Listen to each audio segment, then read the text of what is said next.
Welcome back, folks. It's Tuesday, February 27th, 2024. Now, born on this date in 1886, Hugo Black of Clay County. Now, he was a U.S. Senator for a decade and sat on the Supreme Court from 1937 to 1971. He was appointed by FDR. Now, of course, it's his name on the Hugo L. Black Federal Courthouse in Birmingham. Today we have a couple of old mysteries, one about 20 years old and one about 30, that have been advanced recently by investigations. Also, we have another school bus joyride. I can't resist those stories. And one of our Alabama native actors is in the big multi-part Kevin Costner epic Western. My name's Ike Morgan, and we are down in Alabama.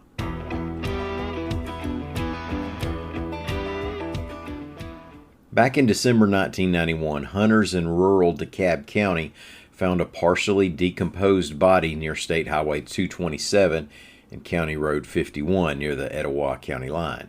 Now, at the time, a missing persons organization determined the man likely killed himself by hanging from a tree, but he was not identified.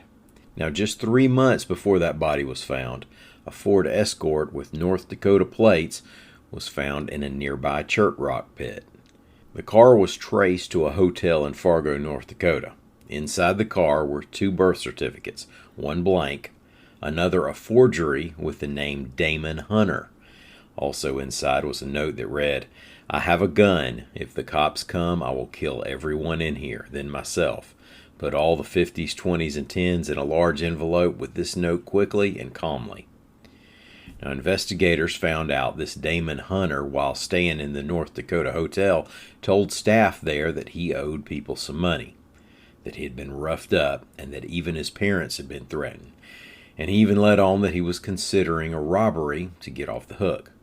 Now, fast forward to last week. AL.com's William Thornton reports that the DeKalb County Sheriff's Office announced that DNA matching yielded an identification for the body that was found 3 months after the car.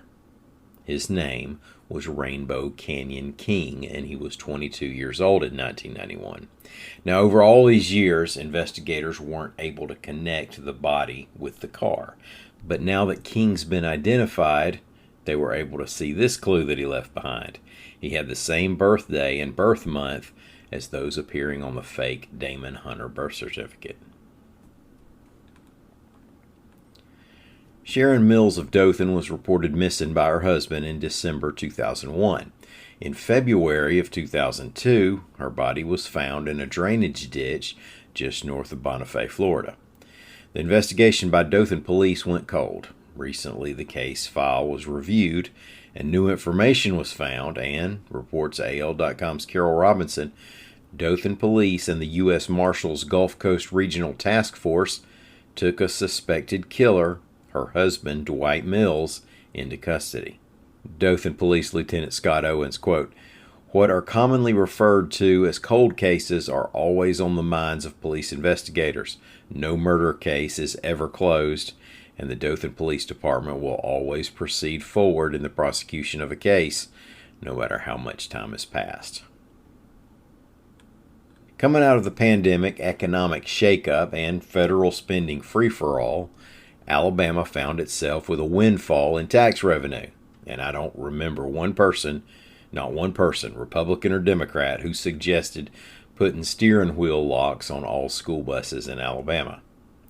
For at least the second time in 2024, a school bus was taken for a ride and not by a bus driver. This one didn't make it quite as far as the one recently that was taken from Jefferson County and found in Walker County. AL.com's William Thornton reports that Priceville police arrested a 16-year-old boy for allegedly taking a joyride around a parking lot. Police say the teenager entered Priceville Elementary after hours on February 16th and tried to break into rooms with a screwdriver. Now, he came back 2 days later, according to police, broke into a school bus, started it up, and went for a spin. He's been charged with third-degree burglary and unauthorized use of a vehicle. Folks, it's hard to get away with taking buses or ambulances for joyrides, it turns out.